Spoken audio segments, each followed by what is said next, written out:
it cannot contradict the known reality. It cannot say the earth is flat, for example. My problem is, Mansur, okay, I understand. How do we establish it's from God? The contents of the book will tell you that it's from God. We establish it, not just tell us. You have to test it. You have to read, you have to analyze, you have to critical thinking, all these kind of things. Okay, fine. What I'm saying to you is that I'm putting the Quran with the Mormon book. Bring the Mormon book. Because the Mormon book here is the also Mormon has book. content. Okay, no problem. God. Sure, no problem. Imagine now, this is the Mormon book. We've got 3. It was given by Gabriel, the same as Muhammad. So now let's test them. Yours and not sure, we test the book. The Book of Mormon. Does it have a prophecy that came true, all of them? Does the Quran have a prophecy that came true? Sorry. We are testing every book that is now on the table. You brought the Book of Mormon. I had the Quran and the Bible, right? So bring the Book of Mormon. I'm doing this question because I am saying yes. Not Mormon. Everything that the Quran describes to happen in the future, it happened exactly. Anything that the Quran described in the past, it was accurately described. Like what? I don't know. Go and pray for it. You can pray later, inshallah. No problem. Like what?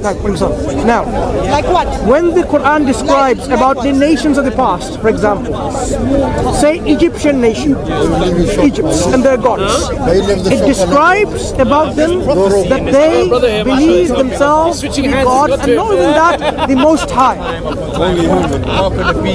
This information wasn't known until the hieroglyphics was rediscovered. That some of the pharaohs considered them to be God, the Most High. Who considered them to be God? Some of the pharaohs consider themselves to be God. Muhammad was a non-Jew prophet. Muhammad didn't exist. So when the Quran describes this event of the past and gets it right, you should. Muhammad heard from here, from there. There are many the things. Egyptians writing here Brother, was only deciphered in the past 2 Muhammad centuries. heard many things and took it from here and from there. He copied past the Bible. There are so many things similar to the I can see your reasoning. So let's address that point. Now, I'll address it in 2 points. One about the Bible and one about the Quran. The hieroglyphics, which describes the pharaohs, considered them to be God, was not being read by people because people forgot how to read them. So there is no one prior to being discovered in its what it means. Okay, can you name me? Are you going to let me finish that? No, because you're saying something that is, I'm sorry, right now it's not making sense. It's the first thing that you're saying is not making sense. Because look, I cannot apologize for your not reading enough. No, it's not the what reading. I'm saying, no, it's not allow me to finish my point. What you're saying is, nobody could have known that the Egyptians called themselves God. Yes. Oh, wait a minute. Who knew? Wait a minute. Who knew? Wait a minute. Okay. The Egyptians have many celebrations. They celebrate stuff that were invented or came about like 1,000 years ago, and they still remember. And so does the Jews. They start mouth by mouth. Are you telling me? Do you need to read to know what happened in the past? When our generation can be passed on. Come on. Let me ask you this question once more. Why don't you tell me? You have some balls. Who? Excuse me, brothers. Ignore him. Should we move up? No. We're not going to move up. He's gonna preach his own preaching. And you tell me yourself. My friend, preach whatever you have to preach, right? No one's gonna read the Bible. Read the Bible. Doesn't matter. Read the Bible. Right. Thank you. Now, my dear lady, brother. I understand how you saw it, but calm it down. Calm it down. Let's all calm it down. Who do you know that knew that the pharaohs considered themselves to be gods?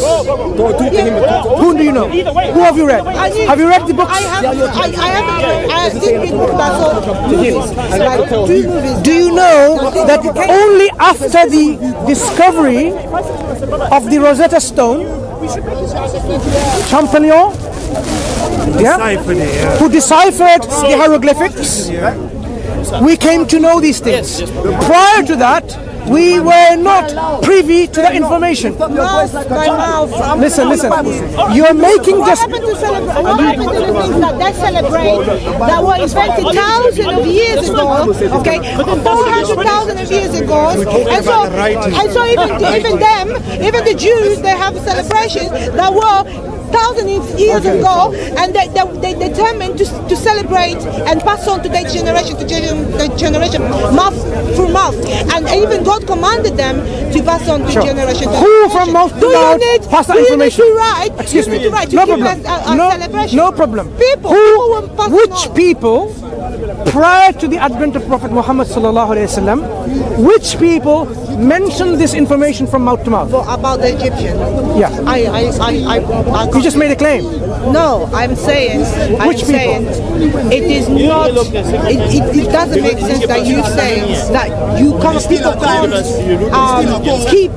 can't keep something that happened in the past without written in the book. Of course they can. Of course they can. You didn't understand my argument. I am say. saying the Quran resurrects historical events which people totally forgot during the time of Prophet Muhammad sallallahu alaihi wasallam, even before. The Bible and the Quran. Okay, so now you've realized my point.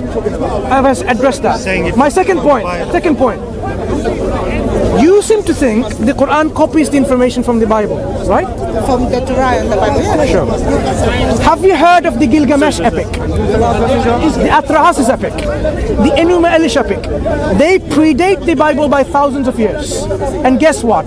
They talk about the flood, the rescue, the person, the people, the boat, Utnapishtim.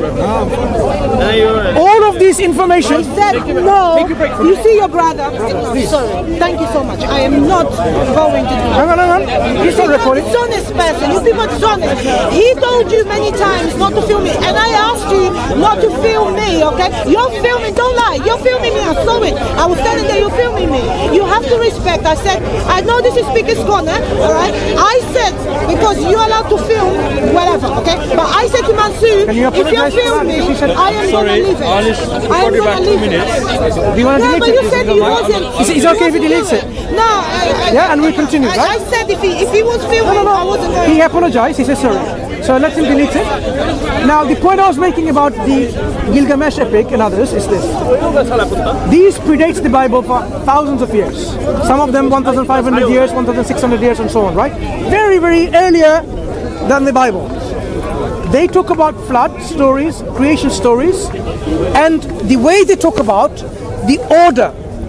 We know from comparing the stories of those tablets and the Torah, there are at least 17 instances of similarities in chronological order. One can easily say, using your take it, please. Hello? Okay, thank you.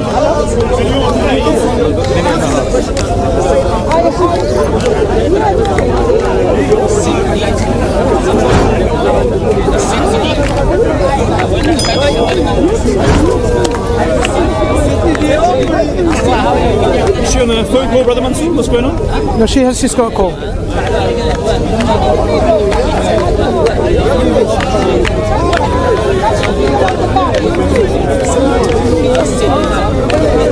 I know.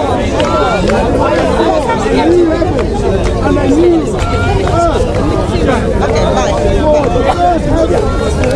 That's right, no problem. So as I was saying, there are at least 17 instances of similarities in chronological order. One can easily say, with enough supporting evidence, if they want to, like they have done by the scholars of ancient Near Eastern texts, that the Bible copied and plagiarized from those tablets. They said that, and it's there in academic studies and academic journals and books, that the Bible is guilty of plagiarism, literal plagiarism, because there are 17 instances in chronological order.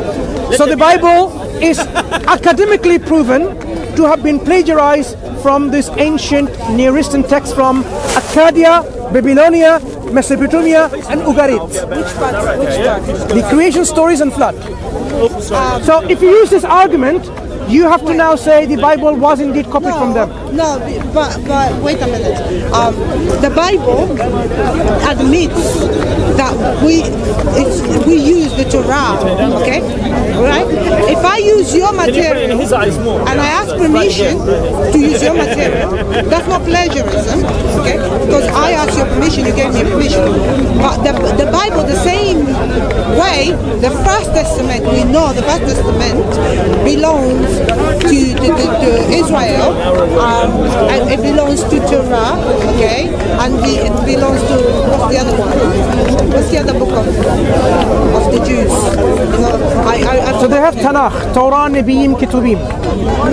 The Torah, the prophets, and the books.